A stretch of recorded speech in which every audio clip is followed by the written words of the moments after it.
to the summer. By September, all the whalers had left for home, and Spitsbergen was deserted until the following spring. The huts built on the shores of some of the bays were little more than storehouses for coppers and spare barrels. No one dreamt of inhabiting them in winter, and there was little cause to do so. During the winter months, there was no one in the country to interfere with any property left ashore. The trouble with the Dutchmen in 1617 seems to have made the Muscovy Company consider that it might be well to form some sort of settlement in Spitsbergen, though for what reason is not very clear. They considered the possibility of using laps for this purpose, believing no doubt that they could endure the cold. A license was obtained from the Tsar of Russia to enable Lapps to be engaged, but there the matter ended. Efforts to obtain Englishmen for a winter settlement were unavailing. Bribes were offered but failed to secure anyone. Finally, as a last desperate attempt, certain criminals under sentence of death were offered a reprieve and a generous reward on their return if they would spend a complete year in Spitsbergen. The men were actually shipped north, but when the autumn came and they were to be left, their courage failed them. They preferred to return to London and to be hanged rather than face a winter in Spitsbergen. Report has it that they were taken home and pardoned. The Muscovy Company made no more attempts to found a settlement in the Arctic. The Dutch efforts in this direction began at a later date. The first winterers of which there is any record were 8 Englishmen who were accidentally left behind in 1630. No doubt there may have been earlier instances of one or more men being marooned by accident, but as no record of their adventures has come to light, the presumption is that they did not survive the experience.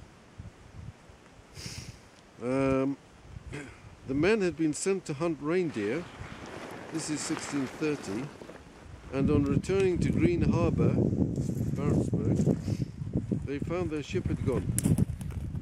In hopes of finding her in Bell Sound, that's further south than Eastfjord, they put to sea in their boat, and after some perilous adventures arrived there only to find no sign of the ship.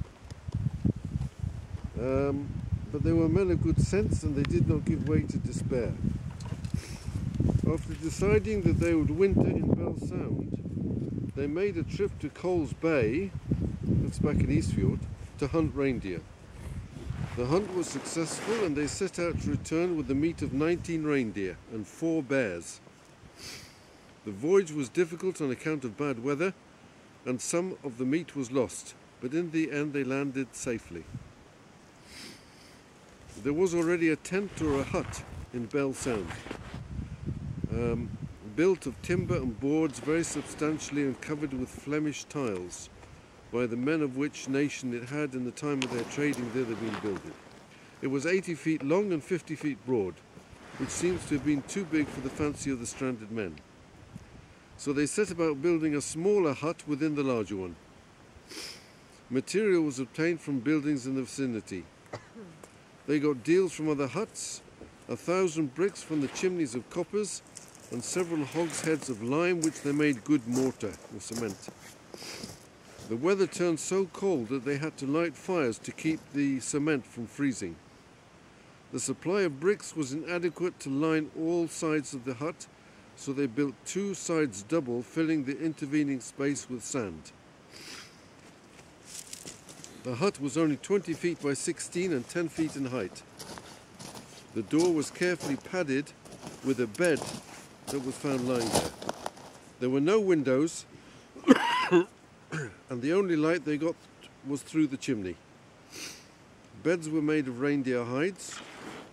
On the beach were a number of shallops, boats, left over winter by the whalers. These they found 7 of them, which they broke up for firewood. For the same purpose, they took some empty casks, 2 oil vats, and whatever could be spared.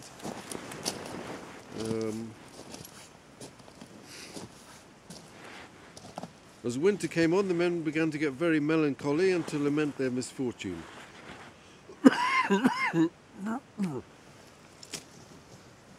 They blamed their skipper for leaving them in the lurch, and in the next breath excused him and feared that he and his ship might have perished in the ice.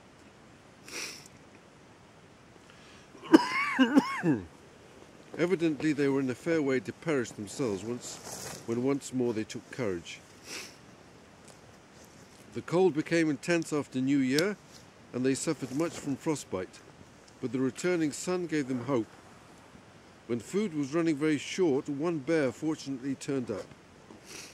The bear gave them good meals for 3 weeks, when they thought of using their reserve supply of venison. But luckily more bears turned up and 7 were killed. They could eat 3 meals a day. Guillemots or puffins and foxes were caught in traps and made good eating. Eggs were soon added to their diet. On May the 25th, 1631, 2 Hull whalers came into the bay to look for traces of the men. And the meeting is best described in Pelham's own words. The Hull men, now coming near our tent, hailed it with the usual words of the sea, crying, "Hey!" No one answered, again with "Ho!" which sudden answer almost amazed them all, causing them to stand still half afraid at the matter. But we within, hearing of them, joyfully came out of the tent, all black as we were with smoke and with our clothes tattered with wearing. This uncouth sight made them further amazed at us, but perceiving us to be very men left there all the year, with joyful hearts embracing us, and we them again, they came with us into our tent. Coming thus in to us, we showed them the courtesy of the house, and gave them such victuals as we had, which was venison roasted 4 months before, and a cup of cold water, which for novelty's sake they kindly accepted of us. 3 days later, the London fleet to which these men belonged arrived in Bell Sound, and took them aboard. So that's the first wintering on Spitsbergen.